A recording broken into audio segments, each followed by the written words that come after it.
Well, no big surprise, but Georgia beats the feces out of the Auburn Tigers 34-10. Another absolutely dominating performance by the best team in America, my Georgia Bulldogs. What was the spread on this one? 14.5. Georgia not going to cover this week. Some of y'all are getting off the whole, Georgia, they played nobody. They're going to lose this week. Some of y'all are getting off of that, and now you're just going to they won't cover. They won't cover the spread. Spread was 14 or 15, depending on where you look. Georgia wins the game by 24. Georgia's a covering machine. They're now 5-1 on the season against the spread. 6-0 overall. Georgia absolute humiliates the Tiggles, the War Tigers, the Barners, the Cal Collegers, whatever the hell they are. You can't even keep up. Auburn's got all these pretend fake-ass nicknames. Well, here's the one. They won't be needing any of this. You won't be needing any of this today, will you, Barner? Huh? You don't have to go out and vandalize your own property today, at least. Bunch of nitwits is what you are. How you doing in there? Hey, how you doing? UncleLou sees you. Yeah, you won't have to go out and vandalize your own property. Look, always look on the bright side of your life. You don't have to use up all your toilet paper rolling that dumbass tumor's weed. So there you go. Georgia puts you out of your misery.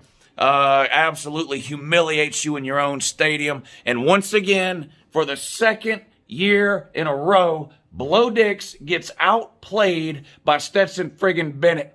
That should be what Blow Dix is remembered by, when he leaves, 10 years down the road, 20 years down the road, when the Barners look back at this period of time for Auburn, Blow Dix should be remembered for getting outplayed by Stetson Bennett 2 years in a row. I do want to give Auburn some credit for scoring a touchdown, though. That's a huge moral victory against Georgia. Just to get into the end zone against Georgia is a rare accomplishment, and it is a feat to be proud of, and you should be patting yourselves on the back for that. You did manage to score a touchdown, so salute. Congratulations. You managed a way to get into the end zone. My score prediction for this game almost came true. I had Georgia 34, Auburn 13. Unfortunately, Auburn fell a little bit short even of my extremely low expectations of them, and only managed to put 10 points on the scoreboard against my Georgia Bulldogs. Not the most dominating performance of the season by Georgia, that's for sure, but I will take a win on the road against Auburn with Stetson Bennett as quarterback any day of the week. These announcers, man. Alabama and Texas A&M are playing on CBS at 8 o'clock, and so the regular CBS announce crew, they're doing that game, and it's not like they're great. But we were subjected to the B team here. We were subjected to the leftover announce crew here. And Aaron Murray's my favorite Georgia quarterback of all time, but these announcers, mainly Rick Neuheisel, are absolutely terrible. How many times do I have to hear Rick Neuheisel go on and on about how Stetson Bennett is, what did he say? He goes, Stetson Bennett is not just looking to be a fill-in for JT Daniels. He's eyeing the starting position long-term. Long-term? Sir, he's been here 6 goddamn years. He's not the starting quarterback. And you know what? I'm starting to get a little bit frustrated with Georgia's injury situation. Where are all these people? And when are they going to play? Dominic Blaylock tore his ACL in the SEC championship game in 2019. That's 22 months ago. 22 months ago. Where is he? And I know he has a hamstring now too, but my God, 22 months? There's people that tore their ACL last week. They're getting ready to play again already. What, 22 months?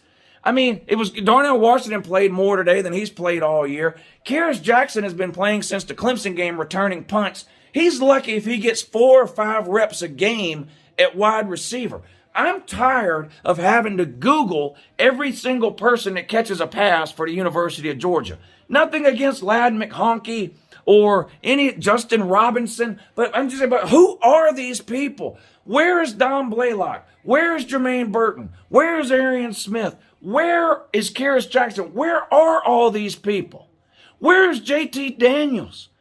I mean, I don't know what, this is just the weirdest thing. These injuries, I mean, they're never ending. They're never ending. Luckily, we're so good We can beat everybody with all these backups and everything, but my God, man, it would be nice if some of these people healed eventually at some point, sometime. But Auburn's a joke and a disgrace. I mean, we all knew that. I mean, you know, they're just sticking their chests out over a miracle win against the terrible LSU team. Should have got beat by Georgia State. Did get beat by Penn State. And then got absolutely ran over today by the Georgia Bulldogs. In the second half of this game, man, it had to be hard to watch if you were a Barner. Boy, we pushed you around on the line of scrimmage in the second half of that game. We didn't run the ball very well in the first half, but my God, in the second half, every time we ran the ball, we gained 7 yards, didn't we? It was unreal. It was unbelievable. I mean, y'all couldn't tackle. Y'all was getting blown off the line of scrimmage. Auburn's defense just gave up in this game. And let me say something about Bo Nix, man. Bo Nix is not a good quarterback at all. This running around thing, you know, he looks like a damn figure skater. You know, every time he gets any pressure on him at all, the first thing he does is turn around and run backwards 15 yards. And he runs in like a figure-8 pattern, like he's out here doing some kind of ice dancing routine or whatever it is. And yeah, he escapes the pressure a few times. And yeah, once or twice a game, when that happens, he hits a shot downfield.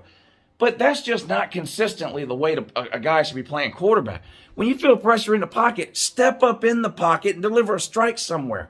This guy's running around like something I've never seen before, and it just doesn't work out. I think I said it in the last video.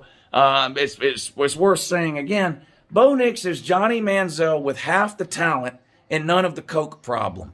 But Georgia improves to 6-0 without a problem. Take on Kentucky next week. You want to tell you a secret? 7-0. Yeah, Kentucky's not winning. Kentucky plays. They host LSU tonight. That might be a pretty good game. What else do we got? Alabama and Texas A&M play tonight.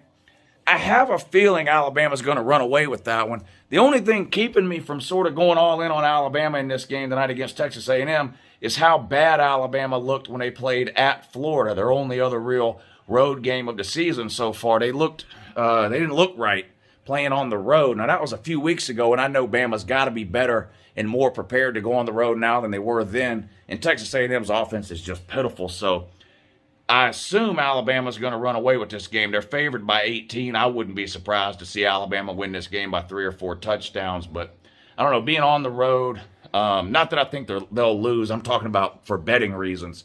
For they'll cover the 18. There's no way Alabama will lose. But anyway, another ho-hum day at the office for my Georgia Bulldogs. It's getting routine here. Show up, beat the bejesus out of somebody, go on to next week. Don't forget, most all of you in the comment section told me Georgia was losing this week.